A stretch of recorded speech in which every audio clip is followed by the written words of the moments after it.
We have come from India with a delegation of 7 members of parliament and 1 ambassador. And we, in the 7 members, represent 5 political parties, 7 different states. Our example. There you are. 7 different states, 3 different religions. It's a diversity of India. But we are united in the message we bring, and that's what I'll be talking to you about in a minute. Our new ambassador has just presented his soft credentials this morning. So I had opportunity after. I arrived last night.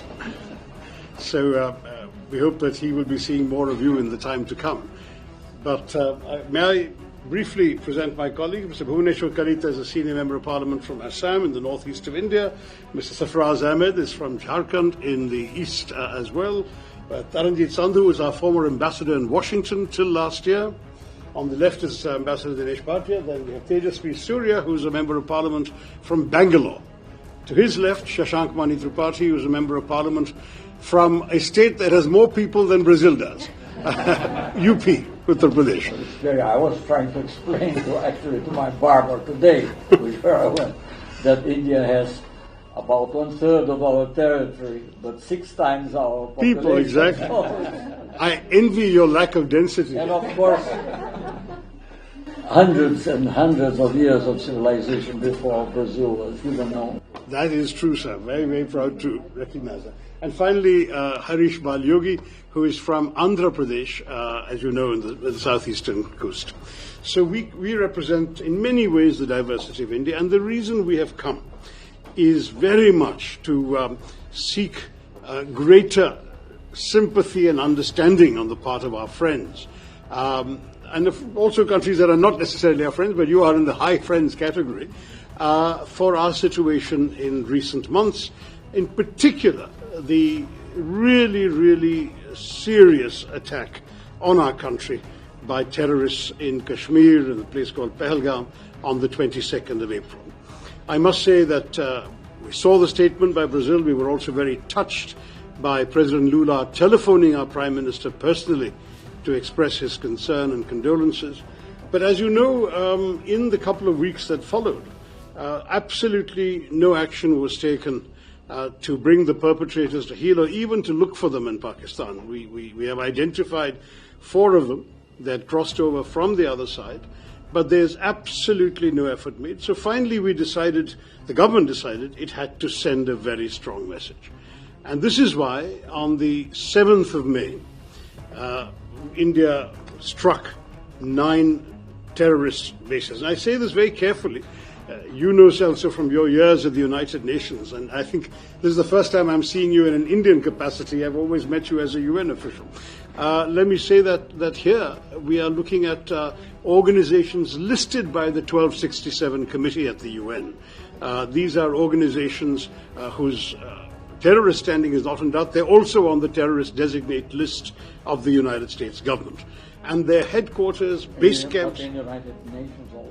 Yes, in the sanctions, terrorist sanctions committee, 1267 committee. So I just wanted to say that we chose targets very carefully, where every one of them was clearly and explicitly linked to, or the base of, or the training camp of one of these proscribed organizations. Second, we took great care to do so at night, 1:05 to 1:30 in the morning, to minimize any risk of collateral damage, civilians and so on. Normal life was, everyone should be asleep at that time. And then we also explicitly avoided any Pakistani government target, any civilian target, and any military target. So the whole idea was to signal we are not trying to start a war, we are just conducting retribution for an act of terror, which was a really vile act. 26 people killed. They singled out the men on the basis of their religion. They shot them dead in front of their wives and children. It was really horrendous. And it was meant, of course, to do the maximum possible damage to India, to disrupt the Kashmiri economy, which was booming, to end the prospects of tourism flourishing in Kashmir. Tourism had gone up by 100% in the preceding 12 months, to also perhaps create a communal backlash in India, because these people said, are you Hindu? Bang. Can you recite the first verse of the Quran? Then we'd spare you. And in fact, they spared one man because he could recite. And this was clearly intended to send the message. It is our religion that is killing you. And so the hope was that there would be a backlash back in India. And the Indian people, thank God, had the maturity to stay united. No, absolutely. Nothing like that. There were heightened tensions for maybe 24 hours, some minor incidents in university campuses and so on.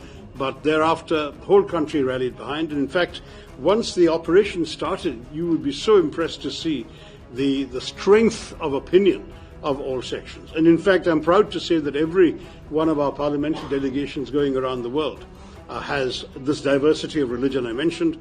Mr. Sarfraz Ahmed is from the Muslim community, is strongly, solidly with us. We've had others leading voices from the Muslim community. And of course, the Kashmiri people, the Kashmiri chief minister, who was elected in an election with a 64% turnout quite recently. He has been really exemplary in speaking up for India and against this hateful terrorism. But you see, Celso, you understand these phenomena so well. I don't want to preach to somebody as knowledgeable as you are. But this is a particularly troubling matter because it is about the use of terrorism as an instrument of state policy. You know, when we struck those terror bases on the 7th, as I said, every one of those bases identified linked to terror. Next morning, there is a funeral at one of the sites, conducted by a person who's also named in the committee, Hafiz Abdul Rauf, who's an elite figure named in the United Nations Sanctions Committee. He is conducting the funeral, and look who's attending. Uniformed officers of the police and military of Pakistan. These are all military officers, and there are a couple of police people, senior officials. This is what is going on in Pakistan. This organization, the LET, has created this front called the Resistance Front, so-called. We have been reporting about the Resistance Front to the UN Sanctions Committee time after time. 3 times we've already given details. They claimed credit for the terrorist killings. The next day they repeated that claim. And then when people realized the gravity of it, their handlers in Pakistan got them to delete the claim. But the claim is on record for a full 24 hours. And what is deeply disquieting is when India encouraged our friends on the Security Council to mention the Resistance Front in the press statement that the Security Council issued, the Pakistan government, I'm sorry to say with the support of your friends in China, took out the name. So there is not even a reference to the organization. Yes, of course, and we are also your friends. But we are not on the council. These guys are, and neither are you these days, which is our loss. We have to change that situation, sir. Both of us should be on the council together on a more durable basis. But to come back to the story, so we conducted this. The Pakistanis were told very clearly, and the world was told, this is a retribution, not the beginning of a war. If you leave this alone, we will leave you alone. Pakistan instead chose to react with disproportionate artillery shelling on civilian areas. They killed 19 civilians in one district alone, Poonch in Kashmir. Army, this time official Pakistani army attacked us. They killed 19 civilians. They hit a Sikh temple, a Gurudwara. They hit a convent, the convent of the Carmelites of Mother Mary. They killed civilians in homes. They killed traffic on the streets. It was absolutely shocking. At that point, we also retaliated. There was no declaration of war, but we hit them back very hard. The day after that, they sent drones and missiles. Over 400 drones came across our border, and they fired missiles. I'm proud to say our air defenses proved equal to the task. We, in turn, on the night of the 9th, 10th of May, hit 11 Pakistani military targets. These were airfields of the Pakistani Air Force. Well, we to keep the calendar, this is more or less. So the whole thing is 88 hours. The entire conflict was 88 hours. Because once we hit these airfields, and there are satellite pictures, not just from us, but commercially available satellite pictures, showing craters in the main airfields of the Pakistan Air Force, after that they asked for peace. They said, let's stop firing. There was a call. You see, the hotline between the two Directors General of Military Operations is always open. So their Director General called ours in the morning of the 10th of May, afternoon at 3:30, a formal call was arranged. They proposed cessation of firing at 5 p.m. We agreed instantly. And I stress this agreed instantly point because our line had throughout been, we don't want a war. Our line had throughout been that we as India are focused on our growth and development. We have no wish to do anything but promote the prosperity and well-being of our people. We do not want to be distracted by conflict and terrorism and war. But you cannot think that you people can walk across your border and kill us and go away with impunity. So the message was, if they do that, there will be reprisals. There will be a price to pay. But thereafter, we are not interested in a conflict against the whole Pakistani nation and people with whom we have no quarrel. Now, what happened as soon as this was proposed was that we stopped, and though for a couple of hours there were some people on the other side who violated the agreement, subsided very quickly, and now we have 3 weeks of pretty much calm on the border. So the story is to that degree, for the moment, over. It's a story of an 88-hour conflict. But the larger lessons are what I wanted to talk to you about, and through you, I hope you will share our Prime Minister's concerns with President Lula, because the truth is that we really need understanding from our friends here. This is not some random incident.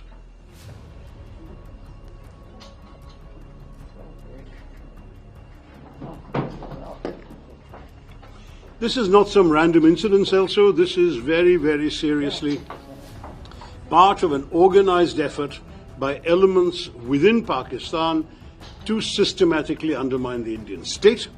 It has begun at the end of the Soviet withdrawal from Afghanistan, when you had a whole bunch of mujahideen trained and ready to be unleashed somewhere with no place to go because the Soviets had left, so they turned them towards India and Kashmir. And from 1989 onwards, we have suffered repeated attacks. You yourself were in the UN when some of them happened. You were also very much aware, I know, both as Foreign Minister and as Defense Minister, of incidents including the Mumbai attack in 2008 when 170 people were killed. 2008. But it was 170 people killed, and India chose not to do this but to take the peaceful route because the evidence was all available. Dossiers were compiled. One of the terrorists was captured alive. His home address in Pakistan was known. Everything was identified. Western intelligence agencies, not just ours, had recorded the chilling voice of that killer in Pakistan, the handler, giving minute-by-minute instructions to the terrorists to shoot and kill each of their victims. While the killing was going on, the operation was being directed from Pakistan. All this evidence was collected. And we thought, the government, which was at that point my party's government, Dr. Manmohan Singh's government, thought that this convincing dossier will result in the end of Pakistani terrorism, that the whole world will tell Pakistan not acceptable, so on and so forth. I'm sorry to say it didn't happen. Full dossiers were given. Pakistan was put on the grey list of the Financial Action Task Force. Not one person has been prosecuted, let alone convicted. Not one. They made a token gesture of arresting one or two of the names that we had provided, which were associated with the dispatch of this mission. The most prominent of them was a character who has since fathered children while he is ostensibly under arrest. Who has since fathered children while he is ostensibly under arrest. That is the kind of arrest that he is enjoying. It's a joke. The Pakistanis are not serious about terrorism. And this is why, time after, the Pakistanis say, let us have a neutral investigation. There could have been no more neutral investigation than the one of 2008. Practically half a dozen Western intelligence agencies had material that was shared and that was collectively presented to the Pakistanis. We said, here is all the material you need to prosecute these people and convict them in your courts. They gave one excuse after the other. But what is worse, sir, is the terrorist attacks continued. There was one serious attempt made by this Prime Minister, Narendra Modi, to make peace with Pakistan, which was on Christmas of December 2015, 7 years after Mumbai. He traveled to Pakistan for the birthday celebrations of the then Prime Minister Nawaz Sharif, whose granddaughter was also getting married on the same day, so he attended both. There was a lot of warmth expressed on both sides. It was a very spontaneous gesture by the Prime Minister, not a long-planned visit. And yet, within 3 weeks, we had a Pakistani attack on an Indian airbase called Pathankot. At that point, the Prime Minister invited the Pakistanis to join the investigation. I say all this because the Pakistanis are again telling everybody, let's have a joint investigation. We did a joint investigation of Pathankot. And what happened? They said, they went back to Pakistan and they said, the Indians did it to themselves. That was the last straw. I mean, the betrayal, the sense of frustration in Delhi has to be imagined. You are talking to a government that on the one hand is friendly to you, but it is unable to control the elements within its own system that go out and kill with impunity. Mumbai was bad enough, but the continuing series of attacks after that. So after this 2015 betrayal, the government decided they would now no longer take this lying down. There would be public retaliation, and it would be physical, kinetic retaliation. So 2015 September, there was an attack in a place called Uri on the line of control with Kashmir. We sent a surgical strike right across the line of control, hit some people very hard there. 2019, January, there was a suicide bombing by a terrorist from Pakistan. 40 people killed in Kashmir. This time we conducted an airstrike in their northwestern province of Khyber Pakhtunkhwa, a place called Balakot. The purpose again was to show the old restraints will no longer be observed. There will now be open action. And this attack was serious enough to warrant hitting Pakistan's heartland, but only terrorist sites initially. And I want to say once again, if Pakistan had not chosen to expand the conflict, we would not have hit Pakistani military facilities. Our message is consistent. We are not looking for war. We are looking only to send a message to terrorists. But through them, we want a message to be heard by those who are providing them safe haven, by those who are financing them, training them, equipping them, guiding them, and sending them across the border.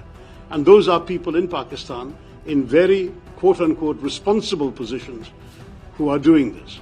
Whether they're under the control of the civilian government is another matter. We will not speculate on that. But they are still happening. They are still coming from that country. And that country, if it's not willing to curb them, will have to face the consequences. That is precisely where we are, Silso, and I seek your understanding for this.